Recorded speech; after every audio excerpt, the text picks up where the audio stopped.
Question number 2, write down the decimal expansion of those rational number in question first above which have terminating decimal expansion.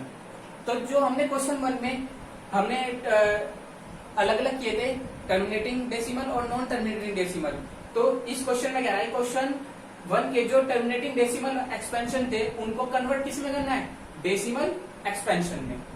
तो हम सबसे पहले काम क्या होगा, हमें यहाँ देखना होगा कि हमारे क्वेश्चन फर्स्ट में कौन कौन से थे टर्मिनेटिंग डेसिमल। एक तो क्वेश्चन नंबर फर्स्ट का फर्स्ट पार्ट था, सेकंड और फोर्थ।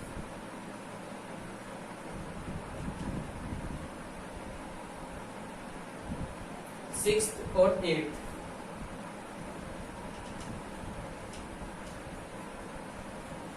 और एक नाइन्थ। तो ये हमारे टर्मिनेटिंग डेसिमल थे, इनको चेंज करेंगे किसमें, डेसिमल एक्सपेंशन में। ठीक है, अब देखते हैं। चलिए, इसका फर्स्ट पार्ट है 13 अपॉन, देखिए आप इसे सोल्व करते आए हैं। 6th क्लास 7th क्लास में हमने सोल्व किया था कैसे, लॉन्ग डिवीजन मेथड से। लेकिन अब हम 6th क्लास वाला, क्योंकि हम 10th क्लास में, तो 10th क्लास के लेवल का वर्क करेंगे। 10th क्लास के लेवल का वर्क कैसे होगा वो देखिए आप कैसे करेंगे। आपने कल इसके प्राइम फैक्टर किए 3125 के, क्या किए थे, 13 अपॉन 5 की पावर 5। यह आया था क्या आपका। अब देखिए, आपको अगर यहां से डेसिमल में चेंज करना है तो आपको दो चीज की जरूरत पड़ती है, 2 और 5 की। यानी कि जितनी पावर 2 की होगी उतनी ही पावर 5 की होगी, तो आपका कॉम्बिनेशन 10 में बदल जाता है। और जब 10 में कॉम्बिनेशन बदलता है तो डेसिमल में बदल जाता है। तो जितने 5 है, कितने हैं 5 की पावर 5 है, तो उतने ही 2 की मल्टीप्लाई और डिवाइड कर देंगे हम। तो 2 की पावर 5 एंड 5 की पावर 2 की पावर 5। आपने 2 की पावर 5 से मल्टीप्लाई कर दी और 2 की पावर 5 से डिवाइड कर दी। करने के बाद क्या आप ऐसे लिख सकते हैं, 10 की पावर 5, कोई दिक्कत तो नहीं है भाई, 5 2 जा 10, पावर सेम है। तो जब पावर सेम है तो बाहर पावर आ गई, 5 2 जा 10 बन गया। अब 13 मल्टीप्लाई 2 मल्टीप्लाई 2 एंड 2, देखिए 2 2 जा 4, 4 2 जा 8, 8 2 जा 16 और 16 2 जा 32। नेक्स्ट 13 मल्टीप्लाई 32 अपॉन, क्या आप अगर 10 की पावर 5 को ओपन करेंगे तो क्या ऐसा बन जाएगा, क्लियर। अब देखते हैं 13 की मल्टीप्लाई 32 में की,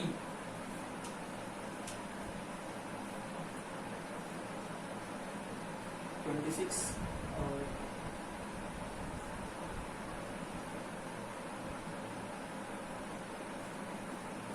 416 आया। तो 416 अपॉन 10,000 बन गया।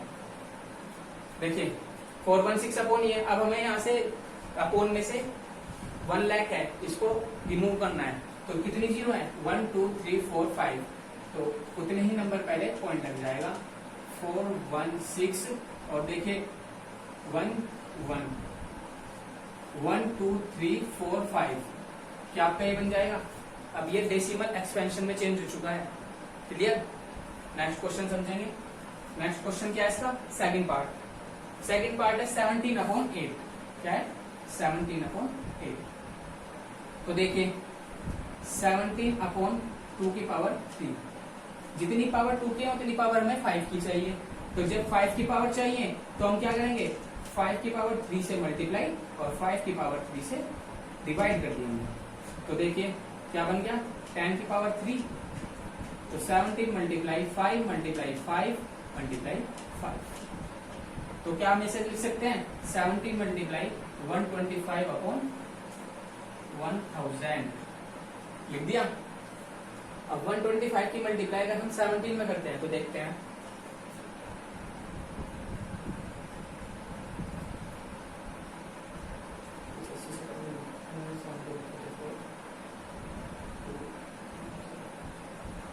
तो 125, तो क्या आता है 2125 अपॉन 1000। 1000 आता है। तो जब 3 जीरो है तो 3 नंबर पहले पॉइंट लग जाएगा, 2.125 ये आपका आंसर। क्लियर?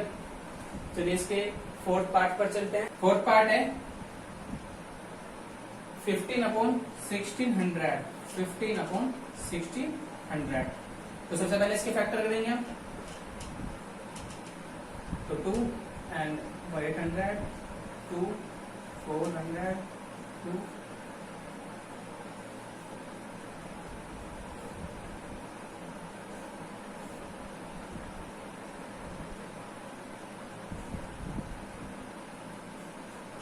तो 1 2 3 4 5 6 यानी कि 15/2 मल्टीप्लाई 5/2 ये आ गया। अब क्या हम ऐसे लिख सकते हैं 15/2 मल्टीप्लाई 5/2। कितने की जरूरत है? 2/6 है यहाँ, तो 5/6 होनी चाहिए। और जब 5/6 है तो देखिए कितने की जरूरत है? 5 को पावर की 5/4 की जरूरत है, तो यानी इससे मल्टीप्लाई और इससे डिवाइड कर दिया। नेक्स्ट स्टेप ये होगा हमारा 15 मल्टीप्लाई 5 एंड 5 अपॉन, देखिए 2/6 है और 5 भी क्या होगी? 6 होगी। 6 होने पे तो देखिए ये तो बन जाता है 10/6। जब 10/6 बन गया, अब इसकी देखते हैं। 5 5 जा 25, 25 5 जा 125 और 125 5 जा 6 to 5 यानी कि 15 मल्टीप्लाई 6 to 5। क्लियर? जब भी 6 to 5 बन गया, अब इन दोनों की मल्टीप्लाई करेंगे और जो भी होगा वो हम सोल्व करेंगे। तो 15 और 6 to 5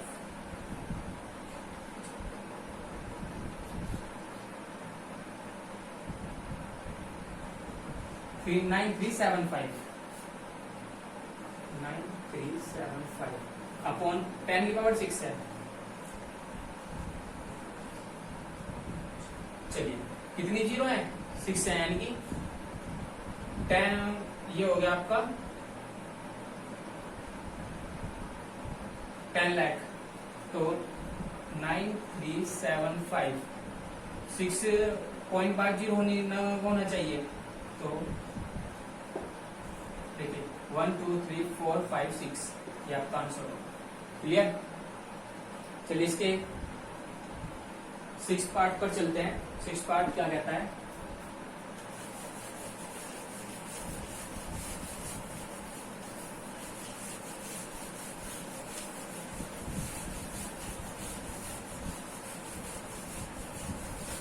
पार्ट है 23/2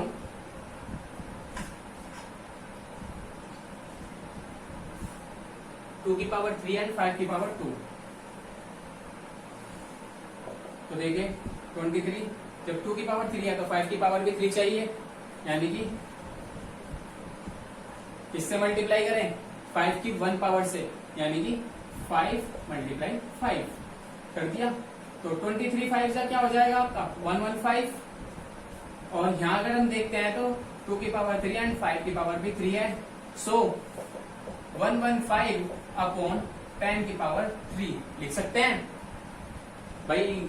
2 5 जा 10 और 10 दोनों की होल पावर क्या हो गई? 3। तो इसके बाद 115 अपॉन 1000 लिख सकते हैं क्या? 10/3 को भाई 10 टाइम्स 100 और 100 टाइम्स 1000। 1000 लिखने के बाद कितनी जीरो है? 3 जीरोज हैं, तो 0.115। क्या ये आपका आंसर हो जाएगा? चलिए नेक्स्ट चलते हैं इसके 8 पार्ट पर। 8 पार्ट है 6/15। क्या है? 6/15। 6/15 है। तो सबसे पहला काम 2 मल्टीप्लाई 3 अपॉन 3 मल्टीप्लाई 5। भाई 3 से 3 कैंसिल हो गया, जो कि अब ये टर्मिनेट हो सकता है। कितनी पावर है? 5 की पावर 1 है। कितनी पावर चाहिए 2 की भी हमें? 1, यानी कि 2/1 मल्टीप्लाई 2/1। तो 2 2 जा 4 और 5 2 जा 10, यानी कि 0.4 लिख सकते हैं क्या ऐसे हम? नेक्स्ट पे आते हैं। नेक्स्ट है 9 पार्ट नाइन्थ पार्ट में है 35/50, 35/50। 35/50 में देखिए,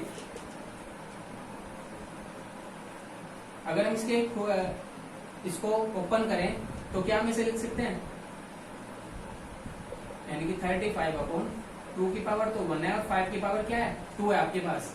जब 5 की पावर 2 है और 2 की पावर 1 है, किसके लिए चाहिए पावर आपको पावर चाहिए 2 की, तो यानी कि 35/2 की पावर 1 मल्टीप्लाई 5 की पावर 2, किससे मल्टीप्लाई करें, 2 से मल्टीप्लाई कर दी, तो 35 2 जा 70, और देखिए 2 की पावर 2 मल्टीप्लाई 5 की पावर भी 2 होगी आपके पास, और सो 17/10 की पावर 2। नेक्स्ट होगा आपका 17/100, जो कि 2 0 है तो 0.70, ये आपका आंसर होगा। क्लियर।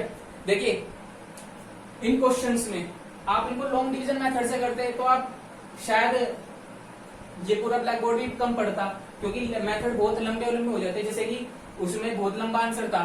तो लेकिन ये जो है ये स्मार्ट तरीका, क्योंकि हर क्वेश्चन 2 तरीके से होते हैं, एक स्मार्ट तरीके से, एक नॉर्मल तरीके से। अगर आपको 10th क्लास में हो तो आप स्मार्ट क्लास में हो, और स्मार्ट क्लास के लिए आपको स्मार्ट तरीका अपनाना पड़ेगा, और स्मार्ट तरीका यही है कि जो भी हो आपको शॉर्ट तरीका भी है और स्मार्ट भी है, यही तरीका है। ठीक है, अब इसके बाद चलते हैं क्वेश्चन नंबर 3 पर। क्वेश्चन नंबर 3 क्या कहता है, देखते हैं। क्वेश्चन नंबर 3 है the following real numbers have decimal expansion. इन्होंने कुछ रियल नंबर्स दिए हुए हैं, in each case decided weather rational और नॉट। इनको बताना है कि रेशनल है या नहीं रेशनल है। And the form P/Q, what can you say about the prime factors of Q। तो इनके Q फैक्टर्स के बारे में कुछ ना कुछ बताना है इनको। ठीक है, तो चलते हैं इसके क्वेश्चन नंबर 3 पर। क्वेश्चन नंबर 3 क्या कहता है, तो क्वेश्चन नंबर 3 का फर्स्ट पार्ट क्या है, देखिए क्वेश्चन नंबर 3 का फर्स्ट पार्ट है 43.12345678 चलिए, फिर इसके बाद है सेकंड पार्ट 0.1201 2001